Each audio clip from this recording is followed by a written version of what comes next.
The Arizona sun beat down on Dusty Gulch, a town so small you could blink and miss it. The only thing that really stood out was the Rusty Mug, a bar with a swinging wooden door and a sign that creaked in the wind. Inside, Sarah polished glasses, her movements slow and deliberate. She wasn't born Sarah, she had another name once, a name whispered with respect and fear in certain circles. But that was a lifetime ago. Now she just wanted peace. Dusty Gulch was perfect for that. Quiet, out of the way, and filled with people who mostly kept to themselves.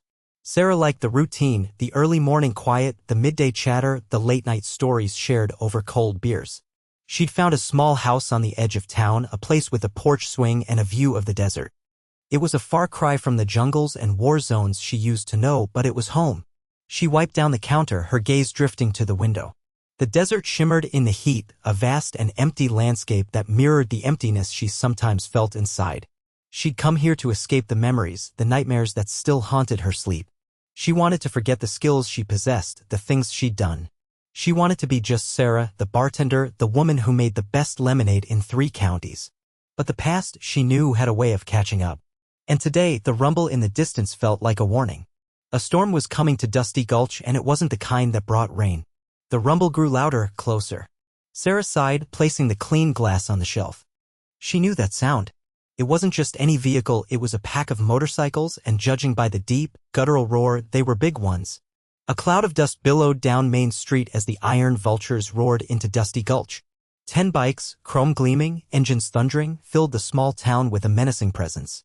Leather-clad figures dismounted, their faces hidden behind sunglasses and bandanas. They moved with a swagger and arrogance that spoke of unchallenged dominance. The leader, a massive man with a grizzled beard and a patch that read Vulture One, spat on the dusty ground. He surveyed the town with disdain, his eyes lingering on the few townsfolk who had ventured out to see what the commotion was. Fear flickered in their eyes, and a cruel smile spread across his face. They swaggered towards the Rusty Mug, their boots echoing on the wooden sidewalk. The swinging doors burst open as they crowded inside, filling the small space with their size and noise. The air, thick with the scent of beer and dust, suddenly crackled with tension. Sarah watched them approach, her expression unreadable. The peaceful quiet of Dusty Gulch was officially over. The storm had arrived. Well, Vulture One drawled, his voice gravelly. He leaned against the bar, invading Sarah's personal space. Look what we have here. A little lady tending bar all by herself.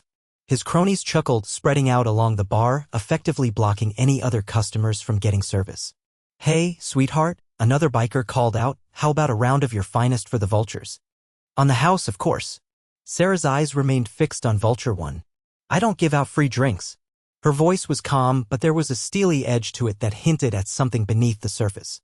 Oh, I think you do, Vulture One said, his smile turning menacing. He slammed his fist on the bar. We're the Iron Vultures. We take what we want. Another biker grabbed a bottle of whiskey from the shelf behind Sarah. Don't mind if I do, he yelled, taking a swig straight from the bottle. Sarah's jaw tightened. She gripped the bar towel in her hand, her knuckles turning white. Put that back, she said, her voice low and dangerous. Vulture One laughed. Or what, sweetheart? What are you gonna do about it? He reached out and grabbed her arm, his grip tight. Maybe you need a little lesson in respect. The other bikers roared with laughter, egging him on. Sarah's patience was wearing thin. The storm inside her was starting to brew. This wasn't just about free drinks anymore. It was about respect. It was about control. And Sarah wasn't about to let them have either. Sarah's vision blurred for a moment, the smoky bar fading away to be replaced by the harsh glare of the Afghan sun. She was younger, leaner, her face smeared with camouflage paint. Sergeant Major Shadow Riley. That's who she was then. The memories flooded back, grueling training exercises in the dead of night, the deafening roar of gunfire, the adrenaline rush of a successful mission. She saw faces, her team, brothers and sisters in arms, some of whom never made it home. She remembered the day she decided to leave. It was after a raid gone wrong, a village destroyed, innocent lives lost. The weight of it all became too much to bear. The endless cycle of violence, the moral compromises, the constant fear, it had chipped away at her soul. She'd turned in her badge, walked away from the only life she'd ever known. They told her she was making a mistake, that she was throwing away her potential. But she couldn't stay. She needed to find a different way to live, a way to make amends for the things she'd done. Dusty Gulch was her sanctuary, her chance to start over. But now, as Vulture One's grip tightened on her arm, she knew that her past wouldn't stay buried forever. The skills she had tried so hard to forget were rising to the surface, ready to be unleashed. Shadow Riley was back, whether she wanted her to be or not. The situation inside the rusty mug was deteriorating rapidly. One of the bikers, fueled by cheap whiskey, decided it would be funny to smash a beer bottle against the wall. Shards of glass rained down on a terrified elderly couple huddled in a corner booth. Another biker started harassing Mabel, the town's kindly baker, who had nervously stopped by for a quick drink before heading home. He was making lewd comments, invading her personal space, and she looked close to tears. Vulture 1 tightened his grip on Sarah's arm, his eyes glinting with cruel amusement. "See, sweetheart? We're just having a little fun. Lighten up." Sarah looked around the bar, taking in the scene of chaos and fear. The elderly couple, Mabel's distress, the shattered glass, it was all too familiar. It reminded her of the villages she had sworn to protect, the innocent people caught in the crossfire. A surge of anger coursed through her veins. This wasn't just about her anymore. It was about protecting the people of Dusty Gulch, the people who had welcomed her into their community. She had a choice to make: continue to suppress her past, or embrace the skills she had tried so hard to bury and stand up to these bullies. The decision, she knew, had already been made. Shadow Riley was ready to fight. This time, it was personal. Sarah took a deep breath, centering herself. The years of training, the countless missions, it all came back in a rush. She could feel the shift within her, the quiet bartender fading as Shadow Riley took control. She met Vulture 1's gaze, her eyes now cold and hard.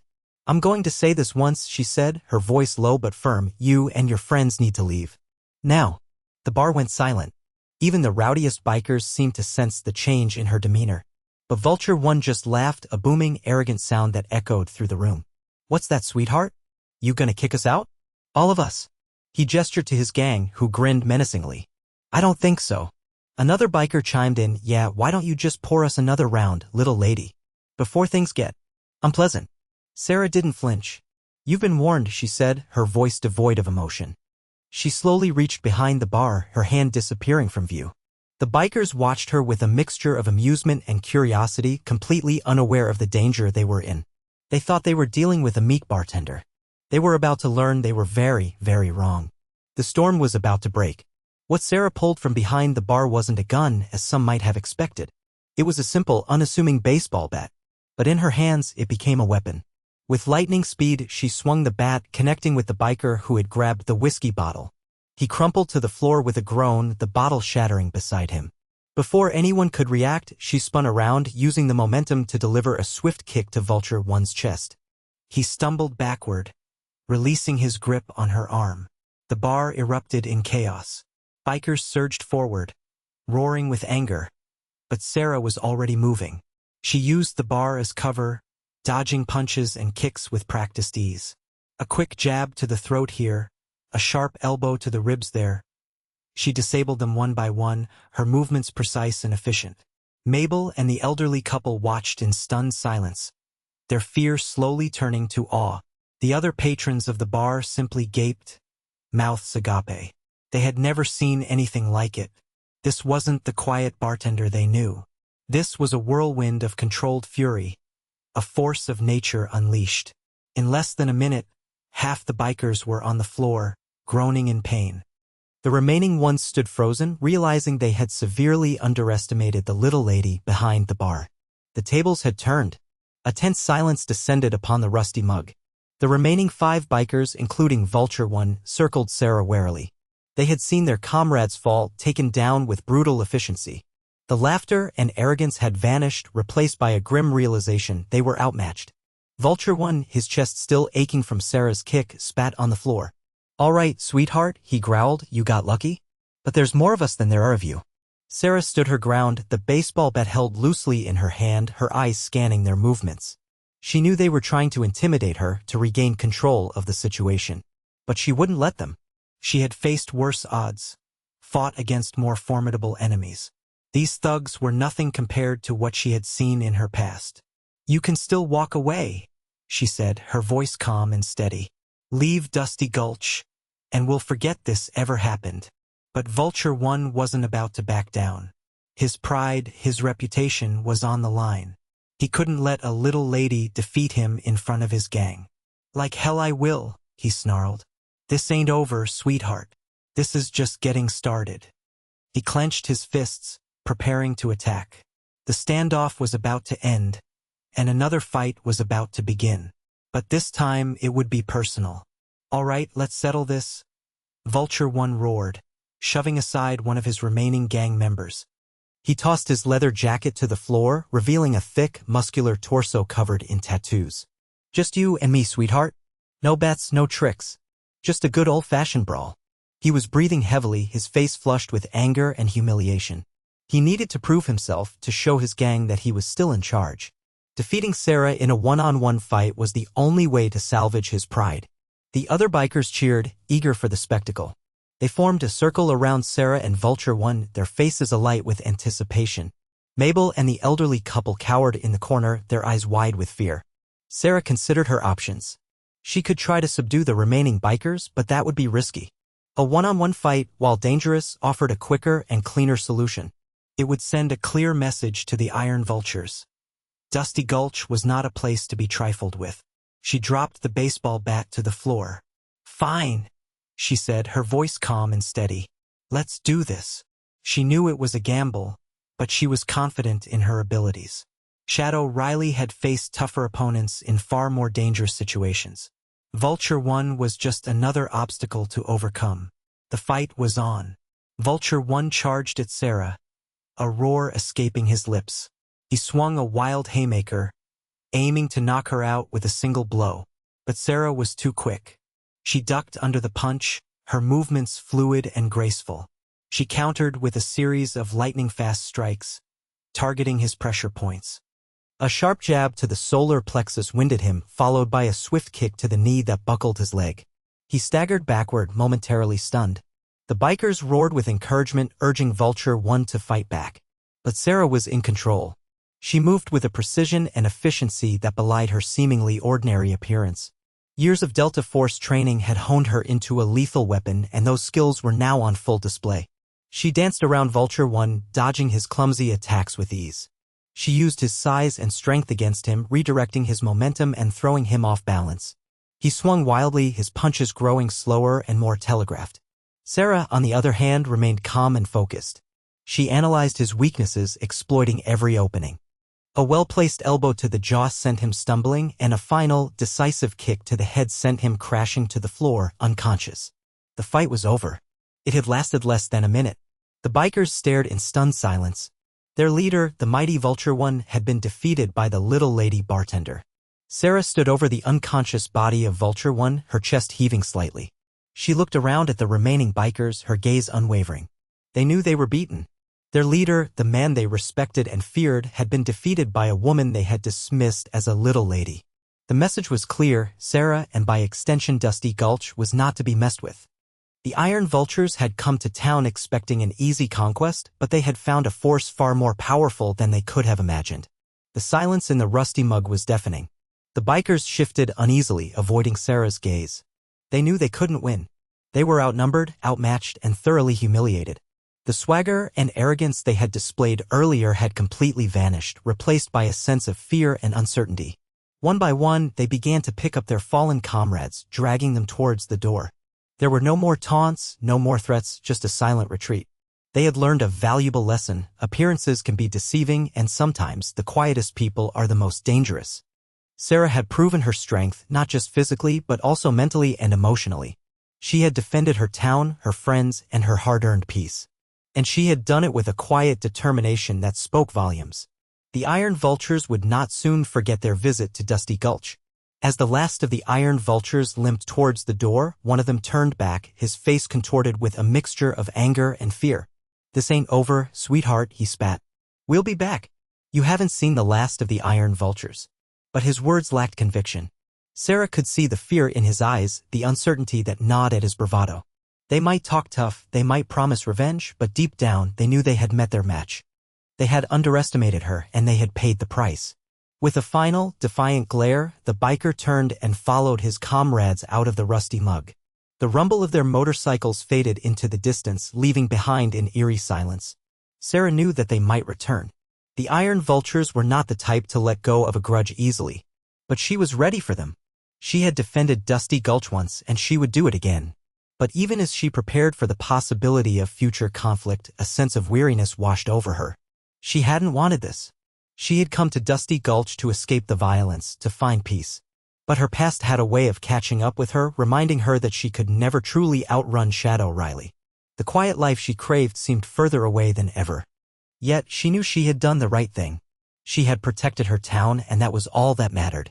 For now. As the sound of the retreating motorcycles faded away, a hesitant cheer erupted from the remaining patrons of the Rusty Mug. Mabel, her eyes still wide with amazement, rushed over to Sarah, engulfing her in a hug. "Oh, Sarah, you were amazing," she exclaimed. "I can't believe what you did. You saved us all." The elderly couple followed, offering their heartfelt gratitude. "We were so scared," the woman said, her voice trembling. "Thank you, dear. Thank you for protecting us." Soon, everyone in the bar was crowding around Sarah, showering her with praise and admiration. They had seen her as a quiet, unassuming bartender, but now they knew there was so much more to her than met the eye.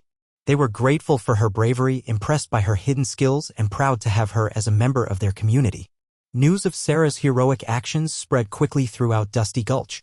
People poured into the Rusty Mug, eager to thank her and hear the story firsthand. The atmosphere was festive, filled with laughter, cheers, and a sense of newfound unity. Sarah, the woman who had sought anonymity, had become a local hero. The townspeople celebrated her bravery, not just for defeating the Iron Vultures, but for standing up for what was right. They knew that Dusty Gulch was safe as long as she was around. Despite the outpouring of gratitude and admiration, Sarah felt a sense of unease. She hadn't wanted to reveal her past, to embrace the violence she had tried so hard to leave behind. But she couldn't deny the satisfaction she felt in protecting the people of Dusty Gulch. As the celebrations continued, Sarah stood behind the bar, pouring drinks and listening to the stories and laughter. She knew that her life had changed forever. She could no longer hide in the shadows, pretending to be someone she wasn't. She was Sarah, the bartender, but she was also Shadow Riley, the Delta Force operative. Mabel approached her, her eyes filled with genuine warmth.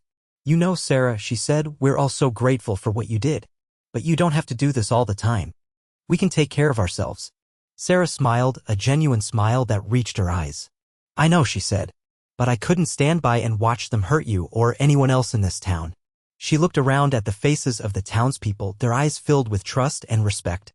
She realized that she had a responsibility to protect them, to use her skills to keep them safe. She might not have wanted to embrace her past, but she couldn't deny the call to duty. She was a protector, and that was something she could never escape. "Thank you," she said, her voice filled with sincerity. "It means a lot to me." She was still Sarah, but she was also something more.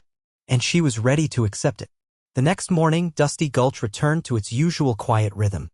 The sun rose over the desert, casting a warm glow on the small town. Sarah opened the Rusty Mug, the swinging doors creaking as always. The broken glass had been swept away, the tables were clean, and the air smelled of fresh coffee. She poured herself a cup, her gaze drifting to the window. The desert stretched out before her, vast and empty, yet somehow comforting. She knew that her life would never be the same. She was no longer just Sarah, the quiet bartender. She was Sarah, the protector of Dusty Gulch, the woman who had stood up to the Iron Vultures and won. The townspeople treated her with a newfound respect and admiration. They called her a hero, a legend. But Sarah didn't let it go to her head. She remained humble, grateful for their support, and committed to their safety. She knew that the Iron Vultures might return, that danger could always be lurking around the corner. But she was ready. She had embraced her past, accepted her responsibility, and vowed to protect her town with every fiber of her being. As the first customers trickled into the Rusty Mug, Sarah greeted them with a warm smile. She was back to her quiet life, but now she was also something more, a guardian, a sentinel, a symbol of hope for the people of Dusty Gulch. And she would always be ready to defend her town if needed. The legend of Shadow Riley, the bartender, had just begun.